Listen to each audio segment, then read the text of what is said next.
বন্ধুরা, good morning. আশা করছি সবাই ভালো আছো, আমিও খুব ভালো আছি। আমার ভুবন আমার লাইফ চ্যানেলের আরও একটা নতুন ভিডিওতে তোমাদের সকলকে স্বাগত। তো দেখতেই পেলে সকাল সকাল হাজব্যান্ড ডিউটিতে চলে গেল, আর রোদ দেখো, প্রচণ্ড রোদ উঠেছে। তো কালকের যে ভিজে জামা কাপড়গুলো ছিল শুকোয়নি, সেগুলোই ভাবলাম আগে বাইরে মেলে দিই, তারপর অন্য কাজ করব।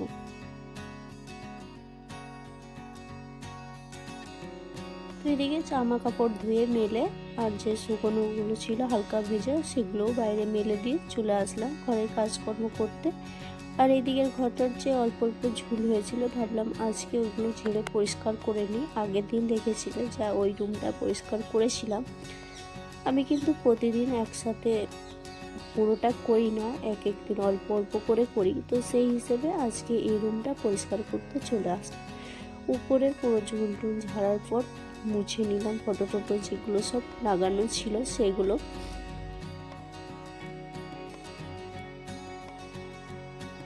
আর এই রুমের যেহেতু বেশি ব্যবহার হয় না, বসাও হয় না খুব একটা, তাই এই রুমের বেডশিটটা কিন্তু আমি সপ্তাহে একদিনই কাচি। প্রতিদিন শুধু উপরটা ঝেড়ে পরিষ্কার করে রেখে দিই। আর কদিন থেকে উপরটাই ঝাড়ছিলাম বলে ধুলো জমেছিল, তাই পুরোটা খুলে একবার পরিষ্কার করে ঝেড়ে নিলাম। আর তারপর চলে আসলাম এদিকে রুমটাতে। এদিকে রুমটা এখনো বিছানা গোটানো হয়নি, তো এরকমই পড়েছিল। ভাবলাম আজকে একটু নতুনভাবে নতুন সাজানোর চেষ্টা করি। তো একটা নতুন বেডশিট ছিল, সেটাকেই আজকে ভাবলাম পেতে নিই। দেখো, তোমাদেরও দেখতে আশা করি ভালো লাগবে। আমার তো খুব ভালো লেগেছে। একটু নতুন কিছু হলে দেখবে ঘরের সৌন্দর্য যেমন বদলে যায়, সেরকম কিন্তু মনটাও ফ্রেশ হয়ে যায়। আর যদি এরকম নতুন নতুন লুক দেখতে পাওয়া যায় না রুমের, তাহলে দেখবে মন খুবই ভালো হয়ে যায়। তো যাই হোক, ফাইনালি আমি টান টান করে বেডশিটটাকে পেতে নিলাম। তারপরে যে সব কিছু গুছিয়ে নিলাম, আর যে কাজগুলো ছিল, জিনিসগুলো এদিক ওদিক ছড়িয়েছিল, সেগুলোকেও তার জায়গা মতো রেখে দিলাম। তারপর চলে আসলাম ঘরটাকে ঝাড় দিতে। তো ঘরটা ঝাড় দিয়ে মুছে নেব, কারণ এটা না হলে ঘর কিন্তু একদমই পরিষ্কার হয় না। আমি তো প্রতিদিন এরকমভাবেই কাজ করি, যতটা পারি চেষ্টা করি পরিষ্কার পরিচ্ছন্ন রাখার। আর একটু পরিষ্কার না থাকলে, ধুলোবালি জমে থাকলে আমার কিন্তু একদমই ভালো লাগে না। যে ঘর যেটুকুই হোক না কেন, আমি গুছিয়ে রাখার চেষ্টা করি। আর প্রতিদিন তো এভাবে পরিষ্কার করি, 1 ঘন্টা কি আধ ঘন্টা, যেদিন যেরকম সময় পাই সেরকম হিসেবে। আর তাছাড়া প্রতি সপ্তাহে কিন্তু একদিন উপরের ঝুল টুল ঝেড়ে সব কিছু মুছে খুব ভালোভাবে পরিষ্কার করে নিই। এতে কিন্তু উপর নিচ পুরো পরিষ্কার থাকে।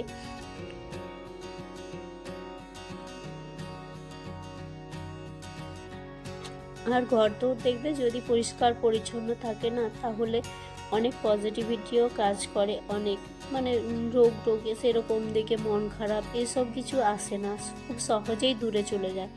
এটা তো আমার অন্তত মনে হয়।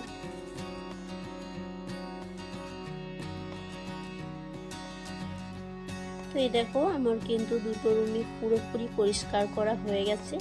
তো তোমাদেরও কেমন লাগছে অবশ্যই তোমরা জানাবে। আমার তো খুব খুব ভালো লেগেছে। আজকে নতুন রূপে আমি আমার ঘরটাকে দেখতে পাচ্ছি। আর আমার হাজব্যান্ডও এসে বলল ওরও খুব ভালো লেগেছে। তো যাই হোক, তোমাদের কেমন লাগে তোমরা কিন্তু অবশ্যই কমেন্ট করে জানাবে।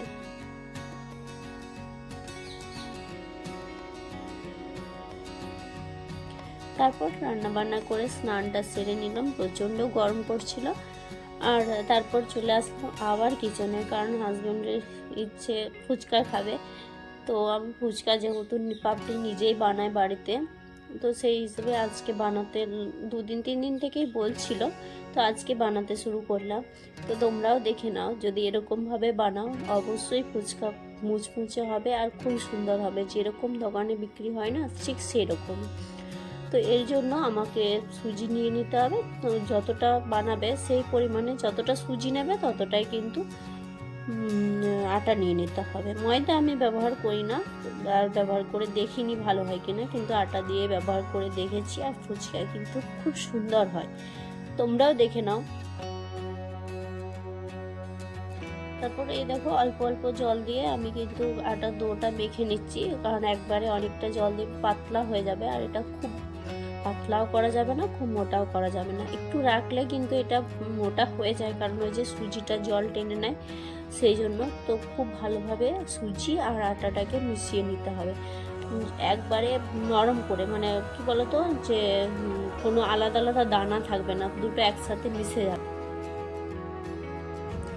তারপর কিন্তু 15 মিনিটের জন্য মানে পুরো এয়ার টাইট করে ঢাকা দিয়ে রেখে দিতে হবে। 15 মিনিটের বেশি রাখলেও কোনো অসুবিধা নেই, কিন্তু 15 মিনিট রাখতেই হবে। তারপর ডোটাকে আরেকবার ভালোভাবে মেখে নিয়ে বড় করে বেলে নিতে হবে।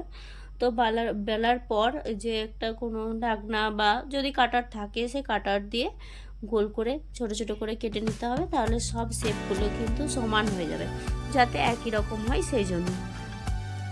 তারপর এই লেচিগুলো একটা ভিজে কাপড়ে, মানে জল একদমই থাকবে না, জল ঢেকে পুরো কাপড়টার মধ্যে দিয়ে ঢাকা দিয়ে 15 মিনিটের জন্য আবারও রেখে দিতে হবে। এবার 15 মিনিট পরে তেল গরম করে একটা একটা করে ভেজে নিলেই হয়ে যাবে, একটা দুটো দিতেই পারো, কিন্তু ভালোই হয়। আর এই দেখো তোমাদের আমার কিন্তু ফুচকার পাপড়িগুলো কত সুন্দর হয়েছে, আর প্রত্যেকটাই কিন্তু মুচমুচে, একটুও নরম হয়নি।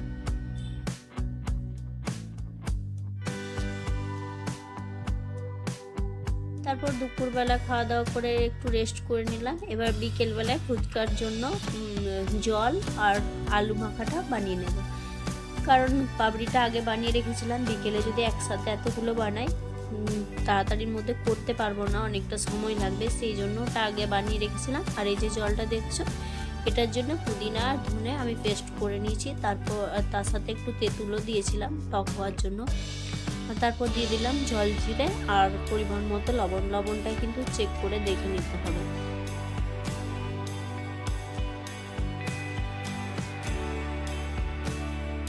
আর কারো যদি ঝাল পছন্দ থাকে তাহলে সে কিন্তু কাঁচা লঙ্কা ব্যবহার করতেই পারে। তারপরে এই যে আলুটা মেখে নেবো, দুটো আলু সেদ্ধ করে নিয়েছিলাম, আর লাগবে পেঁয়াজ কুচি আর ধনে পাতা যেহেতু ছিল তো ধনে পাতা কুচি দিয়ে দেবো। তো আলুর মধ্যে দিয়ে দিলাম 1 চামচ লবণ আর দিলাম ভাজা জিরে গুঁড়ো, এটাতে কিন্তু ফ্লেভারটা খুব ভালো হয়। আর যদি কাঁচা লেবু থাকে তাহলে লেবুর রসও একটু দিতে পারো।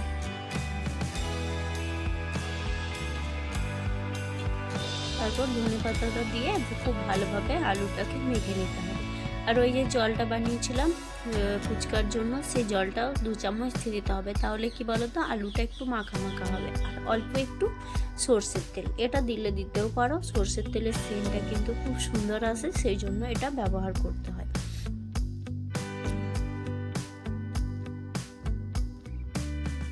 যদি কেউ কাঁচা তেল না খায় তাহলে কিন্তু সে এটা নাও দিতে পারে।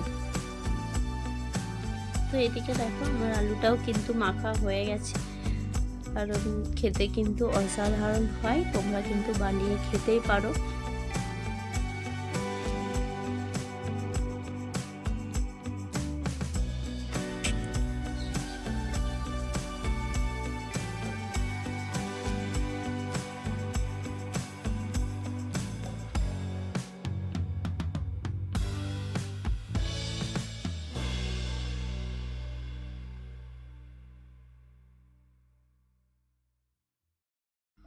তো এই দেখো আমরা সবাই মিলে বসে পড়েছি ফুচকা খেতে।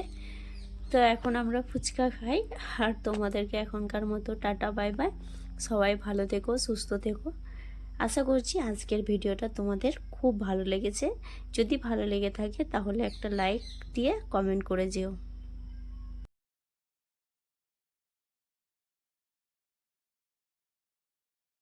আর আমার ভিডিও যদি ভালো লেগে থাকে তাহলে চ্যানেলটি সাবস্ক্রাইব করেও রাখতে পারো।